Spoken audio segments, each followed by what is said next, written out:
All right. Yeah. So finally, we're back.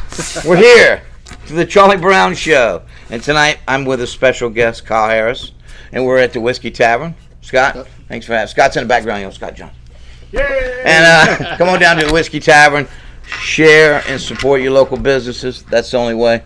It is. Am I right? This is a great place. So now I found out you're a local boy between all the different things we've talked about. But so absolutely. Tell me, like we started before, and we got interrupted. Not by Scott. We got interrupted. But so you are from Texas? From Texas. I'm from a small town in Texas, Belleville, Texas. A little small, thriving metropolis, 2,000 people. Yeah, man.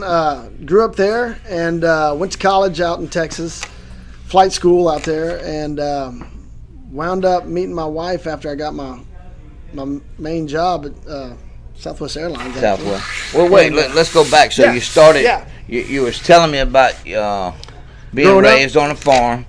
Yeah, so horse farm. I was sheep. Farm. We raised sheep. Yeah. Don't hold that against me or in front of me. But so much to say. Yeah, so much. But we'll leave that like it was. We were 4-H, FFA, all that fun. Oh shit. yeah, you know what I'm talking about. Yeah. So. And so I grew up in a small house, and we grew up not rich, not at all. Siblings? And I have one older brother. Okay. He's 6 years older. Great guy, my best friend. Absolute best friend. Praise the Lord. That's what it's about. Seriously, Family's all you got. That is. That's all you. People that don't understand that family is the number one important thing, especially in the times we live in right now. Oh. Family support and love is what you need. He is. He's my rock. That's great. But we grew up Western. My mom was a pro barrel racer. My dad was a pro bareback rider, and we all rodeoed growing up. My brother and I both rodeoed. We both roped calves and rode rough stock.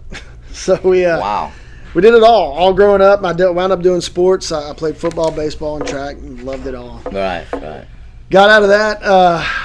My freshman year of college, got a little hurt, and my dad wound up taking my rigging bag away from me. From rodeo. And we kind of skipped that a little bit. But how long did you rodeo until that day? I rodeoed from 6 years old all the way through 19. And bareback horses at my last stint, and got my pro card. We just had a great time. It was. Right. I bet it was a wonderful childhood. I mean, as far as with that, it was. You were so active. It was, and to kind of preface it something there on that, we growing up, it was. I had a very different growing up. We lived in a small 1,000 square foot house, and then my grandfather had this big ranch in Navasota. And we would go twice a month to go work cattle. Oh, wow. So we had, That was your. Anywhere from 250 head of cattle to 300 head of cattle. That's a lot of cattle, man. Yeah, and you had 6,000-7,000 acres, and we'd have to go ride all day. So we'd go load up and ride and work cattle all weekend long. Right. Great times with your dad. It's a lot of work, though. A lot of work. It is a lot of work. Don't let the dads Yeah. It was fun. That was a lot of work, Dad. But it made me who I am. And, right. And with my music, it's what I write about. A lot of my writings come from that. That's come from really the background on that. So that's coming from your past, your experiences from childhood, right, and adulthood, I'm sure. Oh, absolutely. Everything.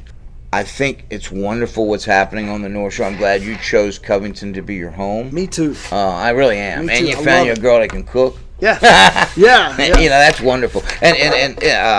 So I met my wife at Southwest Airlines, and she's from St. Bernard. St. Bernard. So the parish. Yeah, the parish. Down the road girl. Down the road. Down the road girl. I like that. That's down the road girl. So we after we got married, we wound up settling and moving here in Covington. And what made you choose? I'm just curious.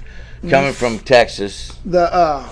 I loved it. I love the location. I love her location. family. Yeah. I loved everything about it. It's great people, and you couldn't ask for better people. We didn't want to go down the road just because of the Hurricane Katrina. Right. And all that. We were like, we're not going to do that. We're going to stay North Shore. And safe. Keep everything happy. Very safe. Yeah. Very safe. And for the most part. For the most part. Yeah. So that's where we settled.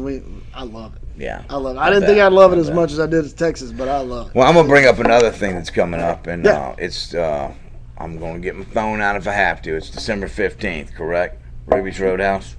December 15th. No, 13th. 13th. Good Lord. Ben, don't kill me now. Because it's Friday the 13th. Yeah, Friday the 13th. Yeah, we're looking forward to that, man. Yeah. That's going to be a good time. There's a few good things happening there. I won't go into detail right now, but it's going to be fun. Ruby's Roadhouse. Super excited. The acoustics there. Yeah. I'm not blowing smoke, but it's that much fun. Most of the people I interviewed have played there, and they all say the same thing. Number one place to play on in the world is Ruby's Roadhouse. It's one of the only roadhouses. It's one of the oldest roadhouses in Louisiana. I don't know if you know that. No, I didn't know. They got a placard the other day. It said 1933 on it. Oh, wow. 34. Holy cow. And it used to be, oh goodness, what was the name? It was Ruby's Rendezvous. And before that, it was owned by an older black gentleman. And it was an old bar that white people couldn't go in, which I think nowadays, it's amazing how times have changed in the better way, of course. Yeah, 100%. But it's just amazing how everything comes full freaking circle. Especially in life. Yeah. You know, just us meeting. I mean, shit, you from Texas, I'm from Texas. What? Yeah, it's crazy. You know, you play music, I don't. But I think the storytelling part is where I can relate. Loud Dowdy, thank him for introducing us. Yeah, Loud, what a great guy. And introducing you to Ben, and I'm glad to meet Scott. I think this live music on the North Shore has got a wonderful opportunity to make a little Nashville down here. I'm gonna go that far. We've got so many really good musicians and talented people here that really hasn't they haven't been recognized. Correct. And it's properly. And when I got here, I was really worried about that. And I really had a hard time finding a band, finding a group of guys that were decent and really wanted to do what we wanted to do. Passion. Yeah, you have to be. Anything in life. So. And the few musicians that were available, they're just paid guys. Right. And they're not really indie music. They're sit-in, right. Man, right. And when I finally tapped into it, and here over the last year, things have changed.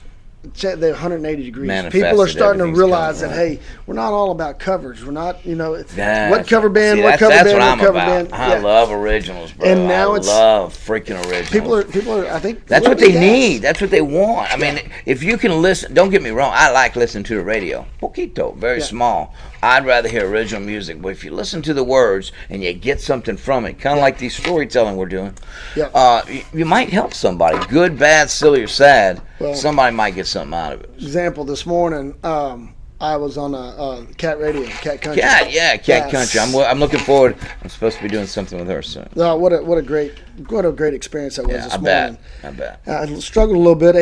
8 o'clock in the morning is hard to sing. I played a song this morning called "Fallen," and I went in to write this song. I went in to write a song about 5 months ago. And I was going to write a song about the seasons. I'm like, I'm going to go write a seasonal song. Just go in there in my studio at home. And I sat down, had a riff, and the song came out in 5 minutes. Wow. And it was about addiction. Wow. And I think everybody I know knows somebody or has dealt with addiction. Right. Oh, I totally agree with that. I totally agree. And I touched on that this morning when I was at Cat Country. Praise the Lord. That's good.